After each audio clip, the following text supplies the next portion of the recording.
لے آتے، لیکن اگر وہ کہتا کہ میں نے حدیث مبارکہ کی سند حاصل کرنی ہے، حدیث مبارکہ کی سماعت کرنی ہے، تو امام مالک رحمت اللہ علیہ غسل فرماتے، ایک لباس رکھا ہوا تھا وہ پہنتے، اپنی دستار اپنے سر پر رکھتے، اور پھر ایک شاہانہ انداز میں بیٹھ کر حدیث مبارکہ کا درس دیتے کہ میں اپنے محبوب کا فرمان بیان کر رہا ہوں۔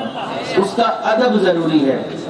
حضرت سعید ابن المسیب رحمت اللہ علیہ، آخری وقت ہے، بالکل آخری وقت، کسی نے حدیث مبارکہ کے بارے میں پوچھا، حضرت فلاں حدیث کے بارے میں کیا فرماتے ہیں؟ فرمانے لگے مجھے اٹھا کر بٹھا دو۔ لوگوں نے کہا حضرت آپ کو تکلیف ہوگی، آپ تکلیف کے عالم میں ہیں، آپ لیٹے رہیے۔ فرمایا میں لیٹے لیٹے حدیث نہیں بیان کر سکتا۔ اٹھا کر بٹھایا، سعید ابن المسیب رحمت اللہ علیہ نے حدیث مبارکہ کی تلاوت کی، اس کے بعد لیٹے اور وہیں پر ان کی روح قبض ہو گئی۔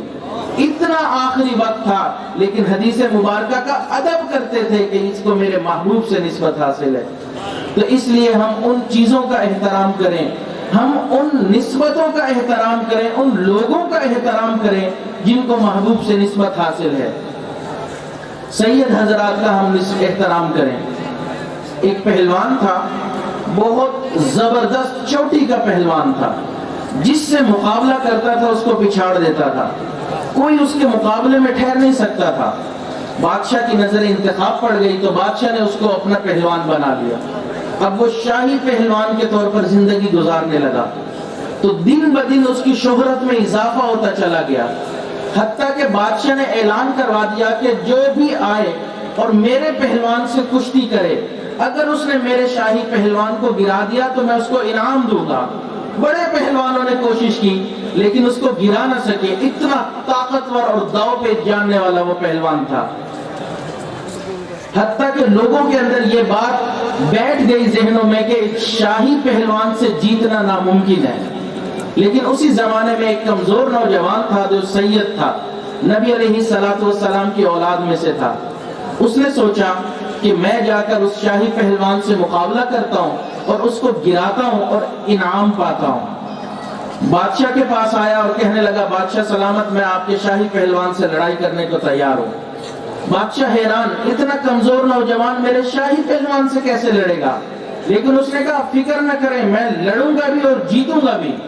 بادشاہ نے کہا ٹھیک ہے، یہ ایسا منفرد مقابلہ ہوگا کہ اتنا کمزور نوجوان اور شاہی پہلوان، ان کا مقابلہ ہوگا اور پورے ملک کی عوام دیکھنے آئے گی، میں خود بھی دیکھنے کے لیے آؤں گا۔ مقابلہ طے ہو گیا۔ جب مقابلے والے دن دونوں پہلوان آمنے سامنے آئے، وہ کمزور نوجوان اور شاہی پہلوان، تو وہ کمزور جب اس نے شاہی پہلوان کے ہاتھوں میں ہاتھ دیا تو قریب ہو کر کہنے لگا میں جانتا ہوں کہ میں آپ سے نہیں جیت سکتا، آپ بہت طاقتور اور میں کمزور ہوں، لیکن میں آپ کو اتنی بات کہنا چاہتا ہوں کہ میں سید ہوں، نبی علیہ الصلوۃ والسلام کی اولاد میں سے ہوں۔ پچھلے کئی دنوں سے میرے گھر میں فاقہ چل رہا ہے، گھر میں میری بہنیں اور والدہ بھی موجود ہیں، کھانے کو کچھ نہیں، لیکن اگر آپ آج ہار گئے بادشاہ مجھے انعام دے دے گا، اس کے بعد میرے گھر میں فاقہ ختم ہو جائے گا، آپ کا کچھ نہیں بگڑے گا، آپ کی عزت میں کچھ کمی نہیں آئے گی، لیکن میرے انعام ملنے سے فاقہ ختم ہو جائے گا۔ اس شاہی پہلوان نے سوچا بہت عزت کمائی، آج اس نسبت کا بھی احترام کر کے دیکھتے ہیں۔ تھوڑی دو تگ و دو کرنے کے بعد شاہی پہلوان خود بخود نیچے گر گیا۔ وہ کمزور نوجوان سینے پر چڑھ کر کھڑا ہو گیا، میں جیت گیا، میں جیت گیا۔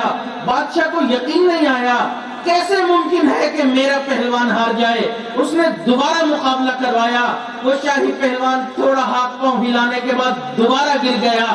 بادشاہ کو بہت غصہ آیا کہ ایک کمزور نوجوان سے یہ ہار گیا۔ اس نے کمزور نوجوان کو انعام دے کر رخصت کر دیا، لیکن اپنے شاہی پہلوان کو خوب رسوائی کا سامنا کرنا پڑا، خوب بے عزتی کی۔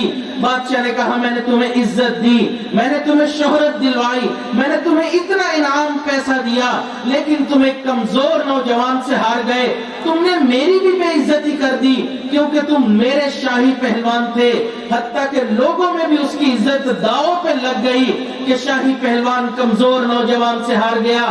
اب یہ شاہی پہلوان بہت پریشان ہوا کہ یہ میں کیا کر بیٹھا، میں نے تو اس نسبت کی لاج رکھتے ہوئے ہارا تھا، لیکن میری اپنی عزت داؤ پر لگ چکی ہے، زندگی میں عزت کماتے کماتے میں یہاں پر پہنچا، لیکن ایک ہی لمحے میں پوری زندگی کی عزت داؤ پر لگ گئی۔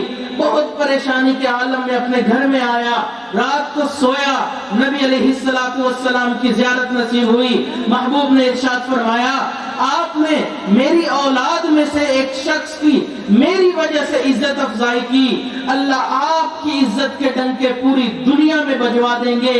اس پہلوان کی آنکھ کھل گئی، سوچا اب میں اس دنیا داری کے پہلوانی میں کیا جاؤں، اللہ والوں کی صحبت میں آ گیا، وہاں پر اس نے ایک باطنی نعمت کو حاصل کر لیا۔ آج اسی شاہی پہلوان کو ہم جنید بغدادی کے نام سے یاد کرتے ہیں۔ تو جو بھی سچا عاشق رسول ہوگا وہ محبوب کی ان نسبتوں کا بھی احترام کرنے والا ہوگا۔ آپ کو ایک مزیدار ملاقات سناؤں۔ حضرت مولانا اشرف علی تھانوی رحمت اللہ علیہ اور حضرت سید عطا اللہ شاہ بخاری رحمت اللہ علیہ، حضرت شاہ صاحب رحمت اللہ علیہ پہلی مرتبہ تھانہ بھون گئے کہ میں حضرت تھانوی سے ملاقات کروں۔ حضرت تھانوی نے دیکھا، چہرے سے پہچان گئے کہ آنے والے کوئی بہت معزز اور بڑے عالم ہیں، لیکن کبھی ملاقات نہیں ہوئی تھی تو جان پہچان نہیں تھی۔ سلام دعا کے بعد